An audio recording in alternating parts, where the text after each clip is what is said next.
कि मिल ही जाएगी मंजिल एक दिन भटकते भटकते, गुमराह तो वो हैं जो घर से निकले ही नहीं। मतलब थोड़ा थोड़ा पढ़ते पढ़ते ना एक दिन आप टॉपर बन जाओगे। प्रॉब्लम तो उनको है जिन्होंने पढ़ना अब तक स्टार्ट ही नहीं किया। तो स्टूडेंट, आज का ये वीडियो 18 फरवरी क्लास 12 हिंदी का अब तक का सबसे इंपॉर्टेंट वीडियो है। आज हमको मिला है क्लास 12 हिंदी का एक वायरल मॉडल पेपर। जैसे ही ये पेपर मुझे मिला ना, मैं इसका पूरा सॉल्यूशन लेकर आ गया और आज के इस वीडियो में हम इस पूरे हिंदी के 100 नंबर के पेपर को सॉल्यूशन के साथ पढ़ने वाले हैं। इस पेपर को बिल्कुल भी मिस नहीं करना, नहीं तो बाद में आपको रोना पड़ेगा। ये पेपर मैं हर साल ऐसा ही पेपर बच्चों को देता हूं। लाखों बच्चे इस वीडियो को देखकर ना 100 में 95, 96, 98 तक लेकर 99 तक लेकर आते हैं। तो बस ये एक वीडियो आपको हिंदी में 100 में 100 दिलाएगा, लेकिन बस वीडियो को लास्ट तक देखना है। ठीक है, देखो यहां पे आपको अपना रोल नंबर डाल देना है, यहां पे आपका जो भी नाम है भैया वो आप लोग डाल देना। ठीक है, 2026 हिंदी का ये पेपर है। समय 3 घंटे 15 मिनट आपके पास रहेगा और पूरे 100 नंबर का ये पेपर होगा। ये दिया गया है पेपर कोड 606 SK, ये होता है बच्चों पेपर कोड। अब चलिए हम पेपर को स्टार्ट करते हैं। इसी पेपर में मैं आपको सॉल्यूशन भी दूंगा। 18 फरवरी को जाकर बोर्ड एग्जाम में धुआं धुआं करके आओगे। ठीक है, देखो नोट दिया गया कि प्रारंभ के 15 मिनट आपको क्वेश्चन पेपर पढ़ना है। इस प्रश्न पत्र में 2 खंड हैं, दोनों खंडों के सभी प्रश्नों का उत्तर आपको देना है। खंड का और खंड का 2 खंड में यह पेपर होता है। चलिए स्टार्ट करते हैं भैया। अगर कोई बच्चा इस वीडियो को सिर्फ 15 मिनट या 20 मिनट तक देख लेता है ना, वो टॉपर बनकर आएगा, ये मेरी गारंटी है। ठीक है, देखो सबसे पहले बात करेंगे खंड का की। पेपर स्टार्ट करने से पहले एक ही रिक्वेस्ट है, इस वीडियो को ज्यादा से ज्यादा लाइक करो और चैनल को सब्सक्राइब कर लो। ठीक है, ताकि आपको ऐसे ही वीडियोस टाइम टू टाइम मिलते रहें। देखो भैया, सबसे पहला क्वेश्चन है, देखो फर्स्ट का है हमारा। सबसे पहले 10 नंबर के हिंदी के बहुविकल्पीय प्रश्न आपको दिए जाएंगे, जिसमें 5 क्वेश्चन रहेंगे हिंदी गद्य के इतिहास से, 5 क्वेश्चन रहेंगे हिंदी पद्य के इतिहास से। ठीक है, तो सबसे पहले हम हिंदी गद्य के इतिहास के 5 बहुविकल्पीय प्रश्न देखेंगे। फर्स्ट का देखो, 100 अजान एक सुजान के लेखक कौन है? बताओ, 100 अजान एक सुजान के लेखक कौन है? मैं आपसे बीच में भी क्वेश्चन करूंगा। ठीक है, देखो भारतेंदु हरिश्चंद्र, प्रताप नारायण मिश्र, श्याम सुंदर दास या बाल कृष्ण भट्ट? भैया बाल कृष्ण भट्ट जी हैं 100 अजान एक सुजान के लेखक। कौन है? बाल कृष्ण भट्ट जी। आंसर समझो, कुछ नहीं करना है, ये न्यूमेरिकल नहीं है कि बैठ के लगाना है। यहां पे ऑप्शन का सही ऑप्शन जान लो, काम हो गया। चलो खा वाला क्वेश्चन देखते हैं बच्चों। देखो नेक्स्ट क्वेश्चन हमारा है, यहां देखो, राष्ट्र का स्वरूप निबंध के लेखक कौन है? अब अगर आपको ये नहीं पता ना, तो समझ लो हिंदी में आप कुछ नहीं जानते, क्योंकि ये चैप्टर आप में है। देखो कौन है? डॉक्टर वासुदेव शरण अग्रवाल, आचार्य रामचंद्र शुक्ल, पंडित दीनदयाल उपाध्याय, डॉक्टर हजारी प्रसाद द्विवेदी। अरे भैया, डॉक्टर वासुदेव शरण अग्रवाल जी हैं राष्ट्र का स्वरूप के लेखक। ये तो पता होना चाहिए ना, आप में चैप्टर है, फर्स्ट चैप्टर ही है। चलो भैया गा वाला क्वेश्चन देखो, वीडियो को लाइक करते हुए चलना। गा वाला, ध्रुव यात्रा कहानी के लेखक कौन है? ध्रुव यात्रा के लेखक कौन है बताओ? अमरकांत, मुंशी प्रेमचंद, यशपाल या जैनेन्द्र कुमार? तो राइट आंसर होगा जैनेन्द्र कुमार। एक क्वेश्चन मैं यहां पर आपसे करूंगा, बताओ बहादुर कहानी के लेखक कौन है? बहादुर कहानी भी आपके 12th में है, लेकिन इसके लेखक कौन है? किसी को पता है? पता है तो फटाफट आंसर दो। पंचलाइट कहानी के लेखक है फणीश्वरनाथ रेणु जी, लेकिन बहादुर के लेखक कौन है? कमेंट में कमेंट करना, एक एक बच्चे कमेंट करेंगे। चलो घा वाला क्वेश्चन देख लो बच्चों। विद्या निवास मिश्र निबंधकार हैं, किस प्रकार के निबंध के ये निबंधकार हैं? ललित निबंधों के, विचारात्मक निबंधों के, मनोवैज्ञानिक निबंधों के, या भावनात्मक निबंधों के? इसका राइट आंसर होगा बच्चों फर्स्ट, ललित निबंध के। विद्यानिवास मिश्र जी जो है ना, ये ललित निबंधों के निबंधकार हैं। समझ में आ रहा है? एक क्वेश्चन और है हमारे फर्स्ट क्वेश्चन में, पांचवा क्वेश्चन देखो, अंगा नंबर, भाषा और आधुनिकता के लेखक कौन है? बताओ। ये तो आपके 12th में चैप्टर है। कौन है? वासुदेव सरल अग्रवाल, डॉक्टर एपीजे अब्दुल कलाम, प्रोजी सुंदर रेड्डी, या डॉक्टर हजारी प्रसाद द्विवेदी? देखो ये चारों लेखक आपके 12th में, लेकिन प्रोजी सुंदर रेड्डी जी ने लिखा है भाषा और आधुनिकता। ठीक है, समझ में आ गया? तो 5 क्वेश्चन हिंदी गद्य के इतिहास से कंप्लीट हो चुके हैं। कुछ बच्चे कहते हैं सर जी हमें इंपॉर्टेंट वाले नोट्स दे दीजिए व्हाट्सएप पे, पेपर का नोट्स दे दीजिए व्हाट्सएप पे, वीडियोज व्हाट्सएप पे दीजिए। भाई मैं सब देता हूं, सब देता हूं मैं। आप लोग इस नंबर पर मुझे कांटेक्ट कर लेना, 9918332305। ये मेरा व्हाट्सएप नंबर है, जल्दी से नोट कर लो। इस पर मुझे कॉल या मैसेज कर देना, नोट्स पीडीएफ ये सब मैं आपको दूंगा। ठीक है, चलो अब चलते हैं हिंदी पद्य के इतिहास से 5 क्वेश्चन आएंगे। दूसरे का हिंदी साहित्य का इतिहास लिखने वाले सर्वप्रथम विद्वान कौन है? बताओ। हिंदी साहित्य का इतिहास लिखने वाले सबसे पहले विद्वान, डॉक्टर गियर्सन, गारसा दा तासी, डॉक्टर रामकुमार वर्मा, या आचार्य रामचंद्र शुक्ल? भैया दूसरा ऑप्शन सही है, गारसा दा तासी। ये हिंदी साहित्य का इतिहास लिखने वाले सर्वप्रथम विद्वान है। मलिक मोहम्मद जायसी को किस धारा का कवि माना जाता है? बताओ। मलिक मोहम्मद जायसी जो है वो किस धारा के कवि हैं? ज्ञान मार्गी अथवा संत काव्य धारा का, राम मार्गी शाखा का, सूफी काव्य धारा का, या सगुण भक्ति धारा का? तो इसका राइट आंसर होगा थर्ड, सूफी काव्य धारा के कवि हैं मलिक मोहम्मद जायसी। चलो बच्चों अगला क्वेश्चन देखते हैं, गा वाला क्वेश्चन। आ जाओ फटाफट। रीतिकाल को श्रृंगार काल नाम किसने दिया है? बहुत इंपॉर्टेंट क्वेश्चन है। रीतिकाल को श्रृंगार काल नाम किसने दिया? मिश्र बंधुओं ने, रामशंकर शुक्ल रसाल ने, विश्वनाथ प्रसाद मिश्र ने, या आचार्य रामचंद्र शुक्ल ने? भैया थर्ड ऑप्शन आंख बंद करके टिक कर देना, विश्वनाथ प्रसाद मिश्र जी ने रीतिकाल को श्रृंगार काल नाम दिया था।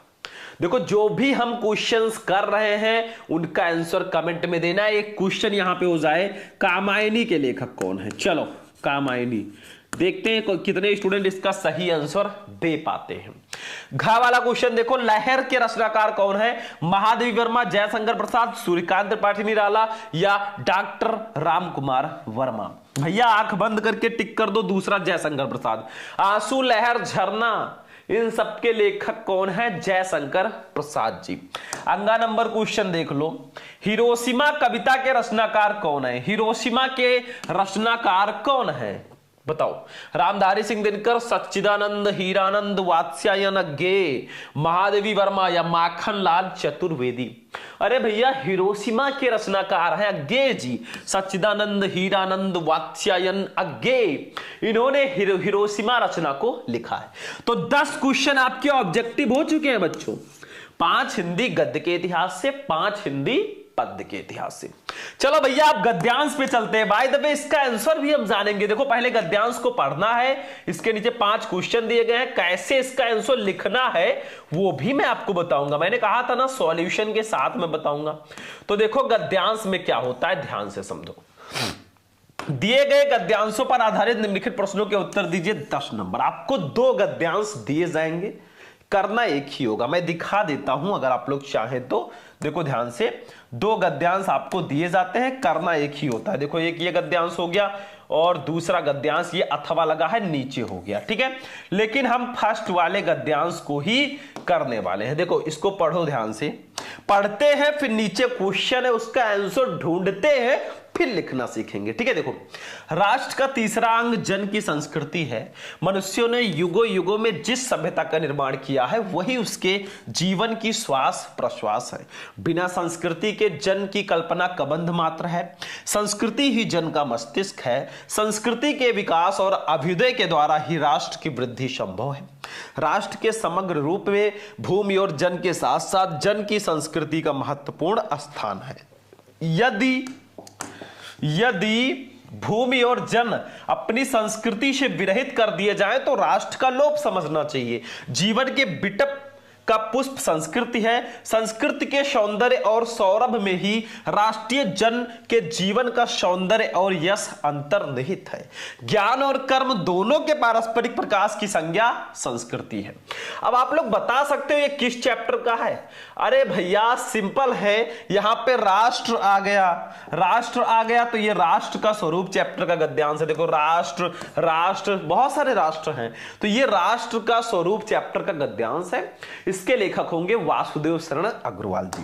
तो 2 नंबर फाइनली हमारा फिक्स है। अब नीचे क्वेश्चन देखो, फर्स्ट क्वेश्चन है, ऊपरी गद्यांश के पाठ और लेखक का नाम लिखिए। भैया पाठ का नाम राष्ट्र का स्वरूप, लेखक का नाम वासुदेव शरण अग्रवाल, हो गया 2 नंबर फिक्स हो गया। ठीक है, दूसरा रेखांकित अंश की व्याख्या कीजिए। इन लाइनों की व्याख्या करनी है। देखो यहां से लेकर यहां तक जिसके नीचे रेखाएं हैं ना, उसका अपनी भाषा में व्याख्या करना है, मतलब हिंदी का हिंदी में ही करना है। ठीक है, चलो तीसरा देखते हैं।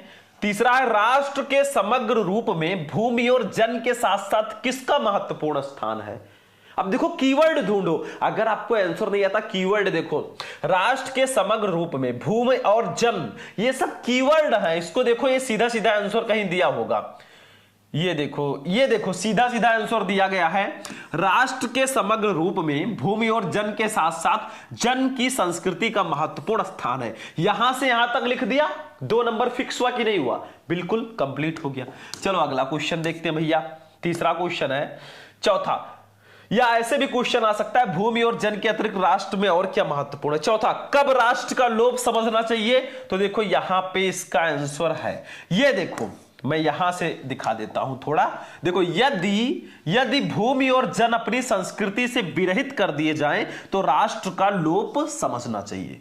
मतलब आप क्वेश्चन के जो वर्ड है ना, कीवर्ड जिसको बोलते हैं, उसी को गद्यांश में ढूंढो, वही लाइन उठाकर लिख दो, नंबर मिल गया। ठीक है, नो टेंशन। अगला क्वेश्चन देखो, बहुत इजी होता है गद्यांश। 5वां, संस्कृति के सौंदर्य और सौरभ में क्या अंतर निहित है? तो ये देखो लिखा है भैया, सीधा सीधा, संस्कृति के सौंदर्य और सौरभ में ही राष्ट्रीय जन के जीवन का सौंदर्य और यश अंतर्निहित है। बस इतना ही लिख देना है, 10 नंबर फिक्स, 2 नंबर कंप्लीट हो गए। अब इसको जब सॉल्व करोगे कैसे करोगे? देखो सबसे पहला क्वेश्चन हमारा है, उपरोक्त गद्यांश के पाठ और लेखक का नाम लिखिए। सबसे पहले हम क्या करेंगे, देखो इसका जो फर्स्ट वर्ड है राष्ट्र का, और फिर जो लास्ट वर्ड है संस्कृति है, इसको ऐसे लिखेंगे, राष्ट्र का ...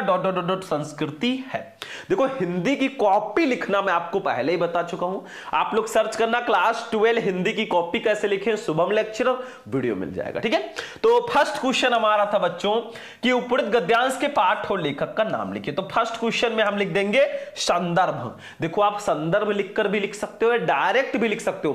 पाठ का नाम, राष्ट्र का स्वरूप, लेखक का नाम वासुदेव शरण अग्रवाल, दोनों तरीका से, लेकिन हमने संदर्भ के रूप में लिखा। देखो प्रस्तुत गद्यांश हमारी पाठ्य पुस्तक के गद्य भाग, इसको ब्लैक पेन से लिख देना, में संकलित एवं भारतीय संस्कृति के अध्येता डॉक्टर वासुदेव शरण अग्रवाल, इसको भी ब्लैक से लिख देना, द्वारा लिखित राष्ट्र का स्वरूप शीर्षक निबंध से अवतरित है। देखो ये हो गया लेखक का नाम, ये हो गया पाठ का नाम, और 2 नंबर कॉपी चेक करने वाला कर देगा आपके नाम। ठीक है, तो आपको ऐसे संदर्भ लिखना है, इसको ब्लैक से कर देना, जो पाठ का नाम है, लेखक का नाम है और गद्य भाग। ठीक है, 2 नंबर कंप्लीट। चलो दूसरा वाला क्वेश्चन देख लो, रेखांकित अंश की व्याख्या कीजिए। किसकी व्याख्या करनी है? ऊपर देखो, ये बिना संस्कृति के जन की कल्पना कबंध मात्र है, संस्कृति ही जन का मस्तिष्क है, संस्कृति के विकास और अभ्युदय के द्वारा ही राष्ट्र की वृद्धि संभव है। चलो इसकी हम व्याख्या लिखते हैं भाई कुछ ऐसे। देखो कहां जा रहे भैया, नीचे आओ। ये देखो रेखांकित अंश की व्याख्या डालेंगे, थोड़ा बहुत चेंज करके लिख देंगे, मिक्सअप करके। देखो रेखांकित अंश की व्याख्या, वास्तव में संस्कृति मनुष्य का मस्तिष्क है और मस्तिष्क के जीवन में, और मनुष्य के जीवन में मस्तिष्क सर्वाधिक महत्वपूर्ण अंग है, क्योंकि मानव शरीर का संचालन और नियंत्रण उसी से होता है। जिस प्रकार से मस्तिष्क से रहित धड़ को व्यक्ति नहीं कहा जा सकता है, अर्थात मस्तिष्क के बिना मनुष्य की कल्पना नहीं की जा सकती, उसी प्रकार संस्कृति के बिना भी मानव जीवन की कल्पना नहीं की जा सकती है। इसलिए संस्कृति के विकास और उसकी उन्नति में ही किसी राष्ट्र का विकास, उन्नति और समृद्ध निहित है। हो गया भाई 2 नंबर, ये भी कंप्लीट। 2 number fix. तीसरा क्वेश्चन देखो, राष्ट्र के समग्र रूप में भूमि और जन के साथ साथ किसका महत्वपूर्ण स्थान है? तो ये तो मैंने बताया था, देखो सीधा सीधा आंसर, राष्ट्र के समग्र रूप में भूमि और जन के साथ साथ जन की संस्कृति का महत्वपूर्ण स्थान है। 2 नंबर फिक्स। समझ में आ रहा है? बिल्कुल हलवा है, ठीक है, सिर्फ समझो चीजों को। चलो अगला क्वेश्चन देखो भाई, अभी हमें 100 नंबर का पेपर करना है, इसलिए अपने स्पीड को भी बरकरार रखना है। देखो कब राष्ट्र का लोप समझना चाहिए, तो इसका आंसर होगा देखो नीचे, यदि भूमि और जन अपनी संस्कृति से विरहित कर दिए जाएं तो राष्ट्र का लोप समझना चाहिए। 2 नंबर इसका भी कंप्लीट हो गया। अगला क्वेश्चन देख लो, 5वां क्वेश्चन है, संस्कृति के सौंदर्य और सौरभ में क्या अंतर्निहित है? तो ये देखो नीचे हमारा आंसर, संस्कृति के सौंदर्य और सौरभ में राष्ट्रीय जन के जीवन का सौंदर्य और यश अंतर्निहित है। 2 नंबर कंप्लीट। मतलब 10 में 10 ऐसे देगा कॉपी चेक करने वाला, 1 नंबर भी काट नहीं सकता अगर ऐसे लिख कर आओगे, ठीक है। नहीं पता है तो ये देखो अथवा लगा है, मगर उदास होना भी बेकार है। अशोक, अशोक आ गया, ये अशोक के फूल चैप्टर का गद्यांश है, इसके लेखक हैं डॉक्टर हजारी प्रसाद द्विवेदी जी। तो दोनों में से कोई एक कर लेना, मैंने एक बता दिया। चलो अगला क्वेश्चन देखो, पद्यांश पे आ जाओ। चौथा, दिए गए पद्यांशों पर आधारित निम्नलिखित प्रश्नों के उत्तर दीजिए। 10 नंबर। मतलब ये हिंदी पद्य का एक पद्यांश दे दिया जाएगा, जैसे गद्यांश दिया गया 5 क्वेश्चन नीचे, वैसे पद्यांश भी दिया जाएगा, 5 क्वेश्चन नीचे रहेंगे, ठीक है। देखो ध्यान से समझो कैसा रहेगा, ये देखो ये आपका पद्यांश है, इसके नीचे देखो 5 क्वेश्चन है। नहीं पता इसका मैं आंसर बताऊंगा, नहीं पता तो ये देखो दूसरा पद्यांश है, इसके नीचे भी 5 क्वेश्चन रहेंगे। लेकिन हम इसको करते हैं, देखो ध्यान से। होता क्या है कि श्री राम जी से मिलने अयोध्या सहित, भरत सहित अयोध्यावासी जाते हैं उनकी पंचवटी में। जब वनवास हुआ था श्री राम जी को ना 14 वर्ष का, तब भरत गए थे अपनी मां के साथ, कैकेयी जी के साथ। तो ये कैकेयी का अनुताप चैप्टर का पद्यांश है। इसके कवि जो है मैथिली शरण गुप्त जी हैं। देखो ध्यान से क्या कहा जा रहा है, तदंतर बैठी सभा उटज के आगे, मतलब तदंतर का मतलब के पश्चात बैठी हुई है सभा, सभा उटज के आगे, उटज का मतलब कुटिया के आगे, ठीक है। मतलब भरत सहित सभी अयोध्यावासी श्री राम से मिलने पंचवटी गए हुए हैं। तो पंचवटी में क्या होता है, नीले वितान के, नीले वितान का मतलब मंडप के तले के नीचे दीपक बहु जागे, बहुत सारे जगमगा रहे हो। मतलब श्री राम जी के कुटिया के सामने भरत सहित अयोध्यावासी बैठे हुए हैं, ठीक है। उनको देखकर ऐसा आभास हो रहा है कि आकाश रूपी मंडप के नीचे तारे रूपी दीपक जो है जगमगा रहे हो, ऐसा लग रहा है जो वो लोग बैठे हुए हैं। होता क्या है, टकटकी लगाए, एक टक लगाए नयन आंखों से सुरो, सुरो का मतलब देवताओं के थेवे, और देवतागण भी एक टक नजर गड़ाए बैठे हुए हैं। क्यों? परिणाम उत्सुक, परिणाम के लिए उत्सुक, उन भयातुरों के और डरे हुए थे वो, ठीक है। मतलब देवतागण भी एक टकटकी लगाए, श्री राम जी के फैसले का जो इंतजार है वो उत्सुकता के साथ वो देख रहे थे कि श्री राम जी कौन सा फैसला लेते हैं अभी, ठीक है। समझ में आ रहा है, क्योंकि कैकेयी जी भाई भी आई थी। उत्फुल्ल मतलब प्रसन्न, करौंदी कुंज, करौंदे का बगीचा वायु रह रहकर, मतलब करौंदे का बगीचा वहां पर जो है ना उससे वायु रह रहकर आ रही थी, ठंडी ठंडी शीतल शीतल, ठीक है। आगे देखो, करती थी सबको पुलक पूर्ण महमह कर रही थी सबको पुलक पूर्ण मतलब प्रसन्न, ठीक है। पुलक पूर्ण का मतलब होता है आनंद से परिपूर्ण, महक पर, मतलब जो करौंदे के बगीचे से जो वायु रह रहकर आ रही थी ना, वहां पे जितने लोग बैठे थे सबको सुगंधित कर रही थी अपने उससे, ठीक है। आगे देखो, वो चंद्रलोक था कहां चांदनी वैसी, और उस समय जो वहां का माहौल बना था ना वो चंद्रलोक सा प्रतीत हो रहा था। तभी क्या होता है, प्रभु श्री राम बोले, गिरा, गिरा मतलब गंभीर, ठीक है, गंभीर निर्निध मतलब सागर जैसी। तभी श्री राम जी गंभीर सागर की तरह गर्जन करते हुए बोलते हैं, गंभीर स्वर में वो बोलना शुरू करते हैं। अब क्वेश्चन देखो, फर्स्ट है उपरोक्त पद्यांश के शीर्षक और कवि का नाम लिखिए। भैया शीर्षक का नाम है कैकेयी का अनुताप, कवि का नाम है मैथिली शरण गुप्त। दूसरा, रेखांकित अंश की व्याख्या कीजिए, इन 2 लाइनों का व्याख्या कर देना। तीसरा, भरत किससे लेने चित्रकूट गए थे? तो भरत श्री राम को लेने चित्रकूट गए थे। इसमें आंसर बहुत इजी हो जाता है अगर आपको मीनिंग पता है तो। चौथा, अयोध्या का राज्य किसे मिला था? तो अयोध्या का राज्य भरत को मिला था, क्योंकि भरत की मां कैकेयी जो है वो छल पूर्वक श्री राम को 14 वर्ष का वनवास भिजवा देती है। प्रभु बोले गिरा गंभीर निर्निधि जैसी, इसमें कौन सा अलंकार है? तो आप खुद ही देख लो इसमें कौन सा अलंकार होगा। इसमें उपमा अलंकार और अनुप्रास अलंकार है। चलो सबसे पहले हम एक एक का आंसर देंगे। देखो ऐसे पहले लिखेंगे तदंतर बैठी डॉट डॉट डॉट डॉट करके निर्निधि जैसी, मतलब first word dot dot last word, ताकि कॉपी चेक करने वाले को पता चले कि आपने यही वाला किया है। अब फर्स्ट क्वेश्चन है उपरोक्त पद्यांश के शीर्षक और कवि का नाम लिखिए, तो हम संदर्भ लिख देंगे। देखो ध्यान से, प्रस्तुत पद्यांश श्री मैथिली शरण गुप्त द्वारा रचित साकेत महाकाव्य से हमारी पाठ्य पुस्तक के पद्य भाग में संकलित कैकेयी का अनुताप शीर्षक काव्यांश से अवतरित है। 2 नंबर आपका यहां पर फिक्स हो गया, मतलब ये कवि का नाम, ये शीर्षक का नाम और 2 नंबर आपके नाम। दूसरा क्वेश्चन है कि रेखांकित अंश की व्याख्या कीजिए। ये जो वो चंद्रलोक था कहां चांदनी वैसी, प्रभु बोले गिरा गंभीर निर्निधि जैसी, इसकी व्याख्या करनी है। चलो ये देखो रेखांकित अंश की व्याख्या, और इसको हम देखते हैं। पंचवटी में तारों से परिपूर्ण चांदनी रात्रि में सभा हो रही थी। उस सभा में अयोध्या से भरत के साथ आए हुए सभी लोग शांति से बैठे हुए थे। उपस्थित सभी लोग उस सभा में होने वाले निर्णय के परिणाम को जानने के लिए उत्सुक थे।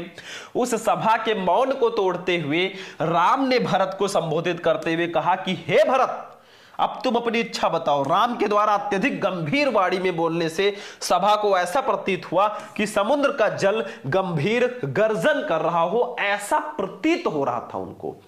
ठीक है, हो गया 2 नंबर, ये भी फिक्स हो गया। फटाफट स्क्रीनशॉट ले सकते हो आप लोग, चलो ले लो स्क्रीनशॉट। तीसरा क्वेश्चन देखो क्या है, सिंपल क्वेश्चन है अब हमारे। तीसरा है भरत किसे लेने चित्रकूट गए थे? तो इसका आंसर ये देखो, बाकी तीनों क्वेश्चन इजी है। देखो भरत श्री राम को लेने चित्रकूट गए थे, 2 नंबर फिक्स है, क्योंकि भरत जी जो थे वो अच्छे थे, कैकेयी की तरह नहीं थे। ठीक है। चौथा, अयोध्या का राज्य किसे मिला था? तो इसका भी आंसर देख लो ऊपर, अयोध्या का राज्य भरत को मिला था, क्योंकि श्री राम जी चले गए थे तो भरत को मिला था, लक्ष्मण जी साथ चले गए थे। पांचवा क्वेश्चन है प्रभु बोले गिरा गंभीर निर्निधि जैसी, इस पंक्ति में कौन सा अलंकार होगा? तो देखो इस पंक्ति में होगा उपमा और अनुप्रास अलंकार हो गया। ठीक है, चलो नहीं पता तो ये अगला कर लो। दुख की पिछली रजनी बीत भिक्षुता सुख का नमल प्रभात, एक पर्दा ये झीना अनिल छिपाए है जिसमें सुखगात, जिसे तुम समझे वो अभिशाप, जगत की ज्वालाओं का मूल इसका वो रहस्य वरदान, कभी मत जाओ इसको भूल। ये किस चैप्टर का है बच्चों? तो ये है श्रद्धा मनु जयशंकर प्रसाद जी के, शायद ही उसी का है। ठीक है, चलो हो गया। चलो आगे दूसरा अब हम देखते हैं। देखो साहित्यिक परिचय आ गया, 100% फिक्स टॉपिक हमारे हिंदी का, 100% फिक्स।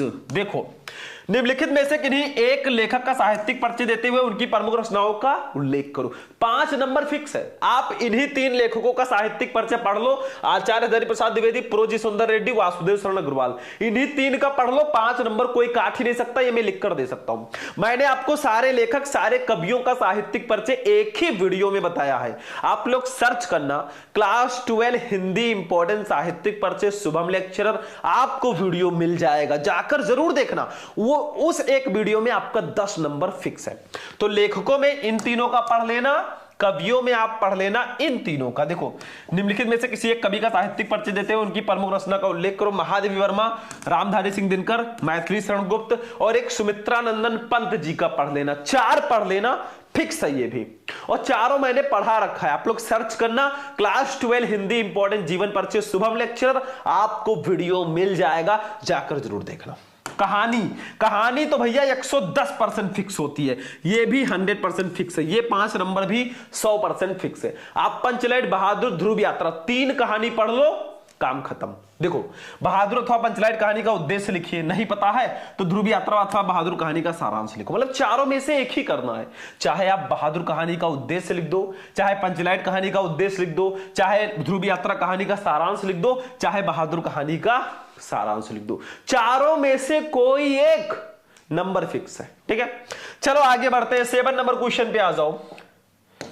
खंड काव्य, ये भी फिक्स है। देखो, पंचलाइट बहादुर सारी कहानी में पढ़ा चुका हूं, सर्च करना पंचलाइट कहानी का सारांश शुभम लेक्चरर। 50-60 हजार से ज्यादा बच्चों ने उस वीडियो को देखा है, जाकर जरूर देखना। ये है बच्चों 7वां खंड काव्य है। ये जिला वाइज होता है, जैसे यूपी से हो, सारे टॉपिक सेम है यूपी में, लेकिन जिले में खंड काव्य कुछ जिलों में अलग है, कुछ जिलों में अलग। देखो, स्वापठित खंड काव्य के आधार पर किसी एक खंड के एक प्रश्न का उत्तर दीजिए। शब्द सीमा 80। देखो, किसी में श्रवण कुमार है, किसी में रश्मि रथी, किसी में त्यागपति, मुक्त यज्ञ, सत्य की जीत, ठीक है, आलोक वृत्त। तो आप किस जिले से हो और आप में कौन सा खंड काव्य है, कमेंट कर देना। 100% फिक्स टॉपिक है, जो आपके जिले में है वही पढ़ लेना, काम हो जाएगा। तो 50 नंबर आपका फिक्स। देखो, 10 नंबर का बहुविकल्पीय, 10 नंबर का गद्यांश, 10 का पद्यांश, 10 का साहित्यिक परिचय, 5 की कहानी, 5 का खंड काव्य। ये लो 50 नंबर आपका फिक्स हो चुका है। खंड खा पे अब हम लोग चलेंगे बच्चा पार्टी। खंड खा भी आता है पूरे 50 नंबर का। ये देखो, पूरे 50 नंबर का ये भी आता है। देखो, 8वां, दिए गए गद्यांशों में से किसी एक का ससंदर्भ हिंदी में अनुवाद कीजिए। 7 नंबर, जैसे का वाला देखो, संस्कृत साहित्य से कवि वाल्मीकि, महर्षि व्यासा, कवि कुलगुरु कालिदासा, अन्य च भाष भारो भूत्यादयो महाकाव्यासो की ये ग्रंथ रत्ने अद्यापि पाठका नाम हृदय जनता। ठीक है, ये किस चैप्टर का है? तो संदर्भ तो लिखी लोगे, प्रस्तुत गद्यांश हमारी पाठ्य पुस्तक हिंदी संस्कृत के संस्कृत भाषा या महत्तम पाठ से अवतरित है। 2 नंबर फिक्स। अब हिंदी अनुवाद इसका पढ़ लो। मैंने 3-4 चैप्टर जो इंपॉर्टेंट है मैंने बताया था, जातक कथा, महामना मालविया, संस्कृत भाषा या महत्तम और पंचशील सिद्धांता। ये 4 चैप्टर जरूर पढ़ लेना। तो ये हो गया, इसमें भी अथवा लगा रहेगा, नहीं पता तो ये वाला कर लो। याज्ञवल्क्यो मैत्रेय मुवाच मैत्रेय, ये किस चैप्टर का है? ये जातक कथा का है। ठीक है, नहीं, ये शायद आत्मज्ञ एवं सर्वज्ञ का है। ठीक है, आत्मज्ञ एवं सर्वज्ञ का ये है, तो इसको भी पढ़ लेना। चलो पद्यांश पे चले भैया। दिए गए पद्यांशों या श्लोकों में से किसी एक का ससंदर्भ हिंदी में अनुवाद करो। भैया 100% फिक्स टॉपिक। ये 7 नंबर आपका 100% फिक्स होता है। क्यों? क्योंकि आपके 12th में एक चैप्टर है संस्कृत में, उसका नाम है, लिख देता हूं मैं, इंपॉर्टेंट है, सुभाषित रत्नानी। सुभाषित रत्नानी चैप्टर में सारे के सारे श्लोक हैं, बस यही चैप्टर पढ़ लो, 7 नंबर फिक्स है। बाकी जो चैप्टर्स हैं उसमें किसी किसी में एक एक श्लोक है, उसको भी पढ़ लेना, ये नंबर आपका फिक्स है। जैसे देखो, परोक्षे कार्य हंतारम प्रत्यक्षे प्रियवादिनम वर्जेता दृश्यम मित्रम विस्कुंभम पयोमुखम, ये सुभाषित रत्नानी का ही है, अथवा लगा है। दूसरा वाला भी इसी का है, सुखार्थिना कुतो विद्यार्थी सुखम सुखार्थी व त्यजेत विद्याम विद्यार्थी व त्यजेत सुखम। तो दोनों में से कोई एक कर दो।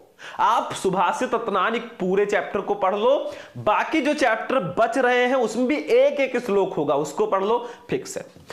मुहावरे और लोकोक्तियों पे आ जाओ। निम्नलिखित मुहावरे और लोकोक्तियों में से किसी एक का अर्थ लिखते हुए वाक्य प्रयोग कीजिए। 2 नंबर। कितने नंबर? 2 नंबर। देखो, अपना उल्लू सीधा करना। अपना उल्लू सीधा करने का मतलब होता है स्वार्थ पूरा करना। घी के दिए जलाना मतलब आप प्रत्याशित लाभ पर प्रसन्नता। एक पंथ 2 काज मतलब एक काम से दोहरा लाभ, और एक अनार 100 बीमार मतलब एक ही वस्तु के लिए अनेक लोग इच्छुक। ठीक है, तो ये आप किसी एक को कर देना, हो जाएगा काम खत्म। ये आता है बच्चों आपठित गद्यांश। निम्नलिखित गद्यांश को पढ़कर नीचे दिए गए प्रश्नों के उत्तर दीजिए। 5 नंबर का, इसमें कुछ नहीं है। आपको एक गद्यांश दिया जाएगा जो आपके चैप्टर में नहीं है, उसके नीचे 3 क्वेश्चन है, तीनों का आंसर दे दो, 5 नंबर ले जाओ। इसी में से ढूंढ कर आंसर लिखना। नहीं पता तो दूसरा भी यहां रहेगा, लेकिन हम इसी को करते हैं। ये मैंने करवाया भी है पहले भी, देखो ध्यान से। ये सत्य है कि उम्र के अंतिम पड़ाव पर वरिष्ठ नागरिकों की अपनी अनेक शारीरिक व्याधियां सिर उठा लेती हैं, परंतु ये उनकी वास्तविक समस्या नहीं है, उनकी वास्तविक समस्या मानसिक है। ये मान लिया जाता है कि अब व्यक्ति शारीरिक और मानसिक श्रम के योग्य नहीं रहा, चाहे वो स्वस्थ ही क्यों ना हो। जैसे ही व्यक्ति की आर्थिक उपयोगिता में कमी आती है, वो सामाजिक रूप से अनुपयोगी मान लिया जाता है। वो समाज एवं परिवार की नजरों में बोझ, अनुपयोगी तथा फालतू मानने से उसे मानसिक पीड़ा होती है। अब आंसर क्या है देखो, फर्स्ट है वरिष्ठ नागरिकों की वास्तविक समस्या क्या है, तो सीधा सीधा आंसर दिया गया है वरिष्ठ नागरिकों की वास्तविक समस्या मानसिक है। ठीक है। दूसरा, वरिष्ठ नागरिक सामाजिक रूप से अनुपयोगी क्यों मान लिए जाते हैं, तो देखो ये आंसर, जैसे ही उनकी आर्थिक उपयोगिता में कमी आती है वो सामाजिक रूप से अनुपयोगी मान लिया जाता है। तीसरा, वरिष्ठ नागरिक को क्या क्या मानने से मानसिक पीड़ा होती है, तो देखो ये वो समाज एवं परिवार की नजरों में बोझ, अनुपयोगी तथा फालतू मानने से उसे मानसिक पीड़ा होती है। बस हो गया भैया, तीनों को कर दो, 5 नंबर ले जाओ, और बहुत सिंपल है, मैंने आंसर भी ढूंढ कर दिखा दिया। चलो अगला देखो, ये कर सकते हो, नहीं पता है तो बस हम चलते। ये देखो शब्द युग्म 11 का निम्नलिखित शब्द युग्मों का सही अर्थ चुनकर लिखिए। जैसे अभय उभय, इसका सही अर्थ क्या होगा, अभय उभय, राइट आंसर बताओ फटाफट। आ है भयपूर्ण और भय रहित, बा है भयहीन और दोनों, सा है आकाश और पृथ्वी, और दा है आशा और लापरवाही।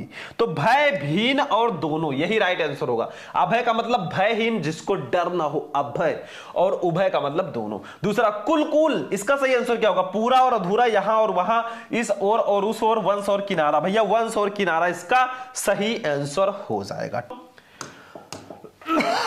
खा वाला देखो अनेकार्थी शब्द, निम्नलिखित शब्दों में से किन्हीं एक शब्द के 2 अर्थ लिखिए, 2 नंबर। जैसे पत्र, पत्र को हम पत्ता पंख लिख सकते हैं, तीर को हम किनारा तट लिख सकते हैं, सीमा लिख सकते हैं, अनंत को हम आकाश विष्णु लिख सकते हैं। बस तीनों बता दिया, करना एक ही है। अगला देखो, अनेक शब्दों के लिए एक शब्द, निम्नलिखित वाक्यांशों के लिए एक शब्द का चयन करके लिखो। जिसका ज्ञान कम हो उसको क्या कहेंगे, अल्पज्ञ, अज्ञेय, अनजान या अक्षम। अरे भैया अल्पज्ञ कहेंगे, जिसका ज्ञान कम होगा अल्पज्ञ। दूसरा, जंगल में स्वयं लगने वाली आग को क्या कहेंगे, सर्वाग्नि, बर्वाग्नि, जठराग्नि या दावाग्नि। भैया दावाग्नि होगा, जो जंगल में स्वयं लगने वाली आग होती है ना, उसको दावाग्नि बोलते हैं। वाक्य संशोधन पे आ जाओ, निम्नलिखित शब्दों में से, निम्नलिखित में से किन्हीं 2 वाक्यों को शुद्ध करके लिखिए। मतलब वाक्य में गलतियां हैं, सही करके लिखो। फर्स्ट है कृष्ण की और राधा नृत्य कर रहा है, नहीं, कृष्ण और राधा नृत्य कर रहे हैं, रहा है की जगह पर रहे हैं कर देना। दूसरा, सूर्य पूरब में निकलता था, अरे भैया अब भी तो निकल रहा है, तो सूर्य पूरब में निकलता है कर देना। ठीक है, था के जगह पर है। मैं कलम के साथ लिखता हूं, नहीं, मैं कलम से लिखता हूं, के साथ नहीं से। पुत्री पराया धन होता है, नहीं, पुत्री पराया धन होती है, बस फीमेल है ना। चलो अब देखते हैं रस छंद अलंकार के आ जाओ भैया, 6 नंबर फिक्स है। मैंने ये 6 नंबर एक ही वीडियो में फिक्स कराया है। आप लोग YouTube पे सर्च करना रस छंद अलंकार शुभम लेक्चरर, वीडियो मिल जाएगा। सारे रस, सारे छंद, सारे अलंकार एक वीडियो में। देखो 12 का श्रृंगार रस अथवा वीर रस का स्थायी भाव बताते हुए उसकी परिभाषा तथा उदाहरण लिखे, 2 नंबर। दोनों में से कोई एक करो। खा, यमक अलंकार अथवा रूपक अलंकार का लक्षण उदाहरण लिखो, 2 नंबर। गा, दोहा छंद अथवा सोरठा छंद का लक्षण उदाहरण लिखो, 2 नंबर। भाई तीनों को मैंने एक ही वीडियो में बता रखा है, सर्च कर लेना रस छंद अलंकार शुभम लेक्चरर, वीडियो मिल जाएगा। चलो पत्र लेखन पे चलो, 13 नंबर, 6 नंबर का पत्र आता है भैया, पूरे सारे पत्र एक वीडियो में मैंने पढ़ाया है। सर्च करो क्लास 12 हिंदी इंपॉर्टेंट पत्र शुभम लेक्चर, वीडियो मिल जाएगा। अपने क्षेत्र में प्रदूषण से उत्पन्न स्थिति का वर्णन करते हुए नगर पालिका अध्यक्ष को एक पत्र लिखो, नहीं पता अथवा लगा है। अपनी उच्च शिक्षा प्राप्ति के लिए शैक्षणिक ऋण प्राप्त करने के उद्देश्य से किसी बैंक के प्रबंधक को पत्र लिखो। दोनों में से कोई एक कर दो, काम हो गया। निबंध पे आ जाओ बच्चों, निम्नलिखित शब्दों में से किन्हीं निम्नलिखित विषयों में से किसी एक पर अपनी भाषा शैली में निबंध लिखो, 9 नंबर। जैसे का है पर्यावरण प्रदूषण समस्या और समाधान, खा है आधुनिक शिक्षा प्रणाली के गुण दोष, गा है अनियंत्रित भ्रष्टाचार कारण और निवारण, घा है वर्तमान समाज में नारी की स्थिति, और अंगा है मेरा प्रिय कवि। ठीक है। इन पांचों में से किसी एक पर आपको निबंध लिखना है, नंबर आपका पूरे 9।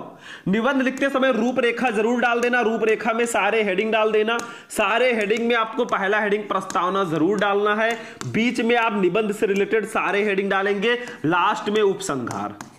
निबंध कैसे लिखते हैं मैंने बताया है, आप लोग सर्च करना क्लास 12 हिंदी इंपॉर्टेंट निबंध शुभम लेक्चरर, वीडियो मिल जाएगा। तो ये पूरा पेपर यहीं पर हमारा फिनिश होगा, पूरे हिंदी के 100 नंबर का पेपर आज हमने देखा। वीडियो आपको कैसा लगा? वीडियो पसंद आया वीडियो को लाइक कर देना, चैनल को भी सब्सक्राइब कर देना, और हम चल रहे हैं, फिर मिलेंगे किसी नेक्स्ट वीडियो में नेक्स्ट टॉपिक के साथ। तब तक के लिए जय हिंद।